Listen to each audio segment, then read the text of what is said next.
कलयुगी जीव है, सबकी बुद्धि को कलयुग खराब कर रहा है, पर इसमें एक बहुत बड़ा प्रभाव है, नाम जप। कलयुग में केवल नाम, कलयुग केवल नाम आधारा। कभी कभी लगता है कि इतना नाम महिमा सुनकर नाम में प्रीति क्यों नहीं होती। एक लगन लग जानी चाहिए कि हम कभी खाली नहीं रहेंगे, हर समय नाम, हर समय नाम। पर वो चीज नहीं देखी जाती, वो चेहरे में नहीं दिखाई देती। संलग्नता, तन्मयता, पिपाशा नाम की। सब युगों से खराब युग है ये कलयुग। ये सीधे बुद्धि को भ्रष्ट करता है। किनकी? जो नाम जप नहीं करते। अगर नाम जप करे तो नाम कीर्तन, नाम जप, भगवत प्रार्थना से ऐसी सामर्थ्य प्रकट होगी कि कलयुग कुछ नहीं बिगाड़ सकता। इस कलयुग में भगवान नाम जप और कीर्तन के द्वारा वो परम पद मिलता है जो 10,000 वर्ष तपस्या करने पर भी मिलना असंभव था। सबसे बड़ी यज्ञ भगवान नाम जप यज्ञ। ना इसमें आचार्य की जरूरत है, ना इसमें घी की जरूरत है, ना इसमें समिधा की जरूरत है। यज्ञानाम जप यज्ञोस्मि, राधा राधा राधा राधा, बहुत बड़ी यज्ञ हो रही है। नाम चल रहा ना, बहुत बड़ी यज्ञ। नाम चल रहा ना, बहुत बड़े कर्तव्य का पालन हो रहा है। पर बड़े भाग्यशाली हैं जो ये बात समझ पाए।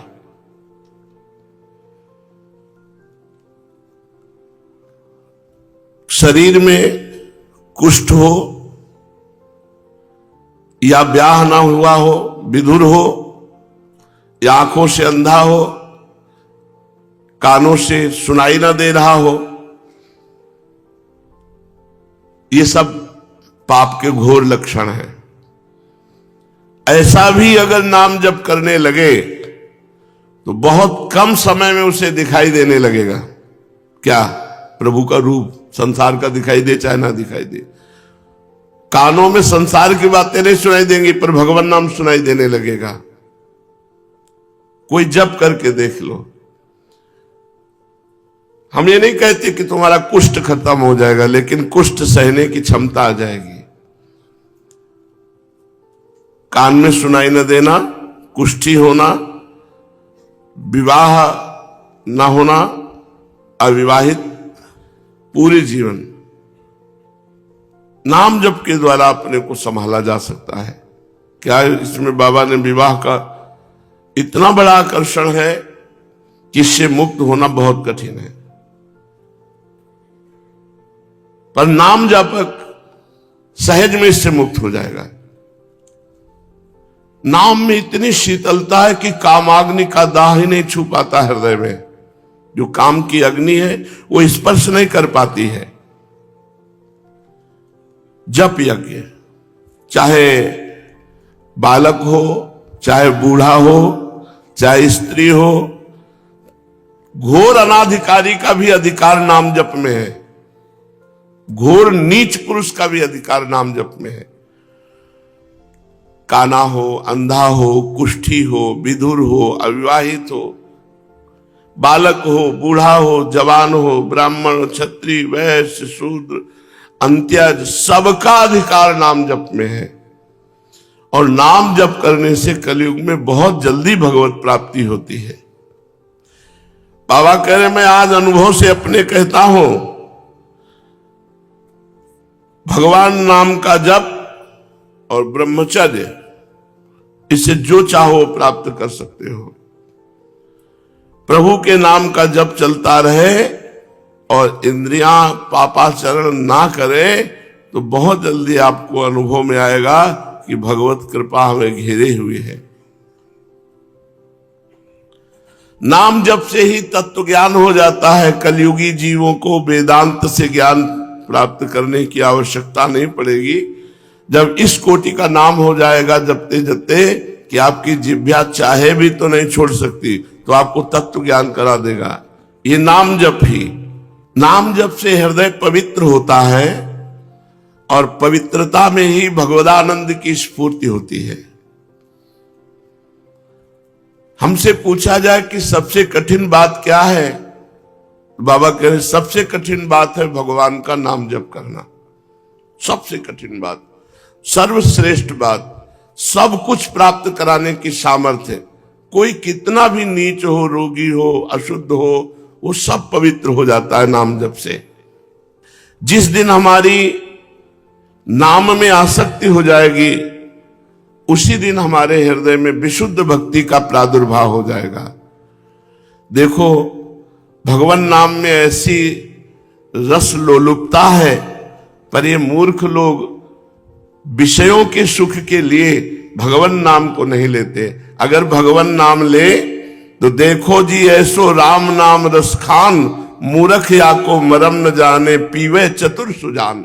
कोई चतुर सुजान ही भगवान नाम रस का पान करता नहीं, मूर्ख लोग विषयानंद में आसक्त होकर भगवान के चिंतन को छोड़ देते हैं।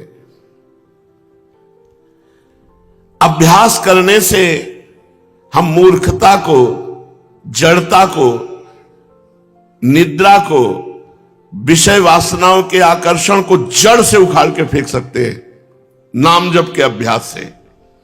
यदि हम नाम जप का अभ्यास करें तो मूर्खता को, जड़ता को, विषय प्रियता को, आवागमन के चक्र को जड़ से उखाड़ के फेंक सकते हैं। नाम में बड़ी सामर्थ्य है, किंतु ये कोई 4 दिन के जप से नहीं हो जाएगा कि 4 दिन माला घुमाया और हम विजयी हो गए, काम विजयी हो गए। ये उकताए हुए पुरुष को सिद्ध नहीं होता, अरे जल्दी हो जाए। ये जल्दीबाजी का काम नहीं है, इसमें निश्चय करके आजन्म भगवान नाम लूंगा, लाभ दिखाई दे चाहे ना दिखाई दे। भजन किस लिए कर रहे हैं? भजन के लिए। भजन के बिना हम रह नहीं सकते, भजन हमारा जीवन है। बस एक बार पूज्य श्री स्वामी अखंडानंद जी महाराज के एक शिष्य ने कहा कि स्वामी जी, हम आपके शिष्य हैं, 18 वर्ष हो गए आपसे मंत्र लिए और नाम जप करते, कोई लाभ हमको नहीं मिला। स्वामी जी ने कहा, हाँ दूसरा मंत्र दे देंगे, पर 24 घंटे तुम्हें खाली रहना पड़ेगा। हमें गुरु मानते हो? बोले हाँ। तो बोले कसम है तुम्हें हमारी, जिस मंत्र ने 18 वर्ष तक जप करने पर कोई लाभ नहीं दिया, 24 घंटे तुम नहीं बोलोगे। 24 घंटे तुम स्मरण मत करना, फिर इसके बाद ऐसा मंत्र दूंगा कि बहुत जल्दी लाभ मिल जाएगा।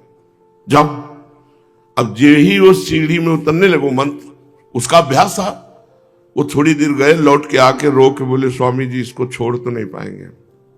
बोले ये मिला 18 साल में, भगवान का नाम नहीं छोड़ पाएंगे, इससे बड़ी चीज क्या हो सकती है। रो के बोले कि स्वामी जी आपकी कसम निर्वाह नहीं हो पाएगी, क्योंकि मैं छोड़ नहीं पाऊंगा। बोले ये मिला 18 वर्ष में कि तुम्हारे अंदर मंत्र आसक्ति पैदा हो गई, नाम का आसक्ति पैदा हो गई। अब इसका प्रभाव तो अपने आप सुरक्षित है भगवान की बैंक में। हाँ, थोड़ा कोई होगा मल विक्षेप जो अभी भगवत दर्शन नहीं होने देता, और जब करो वो उसका नाश करके भगवत साक्षात्कार करा देगा। ये 4 दिन के अभ्यास से नहीं हो जाएगा, ये जल्दीबाजी का काम नहीं है। निश्चय कर लो, आजन्म पूरे जीवन नाम जप करता रहूंगा, और नित्य हिसाब लगाओ कि आज कौन सा हमसे गलती हुई, कौन सा पाप हुआ, किस कारण से भजन रुका, और उसे सुधारने की चेष्टा करो।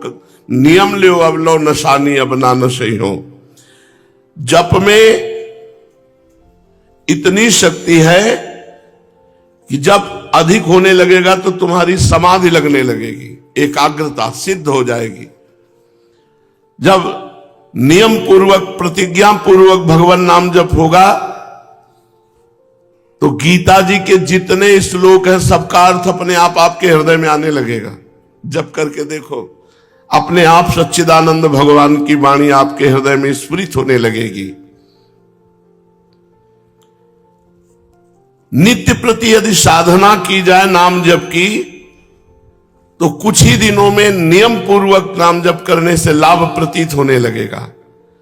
यदि लाभ ना दिखे तो परेशान मत होना, पाप नष्ट हो रहे हैं इसलिए लाभ नहीं दिख रहा।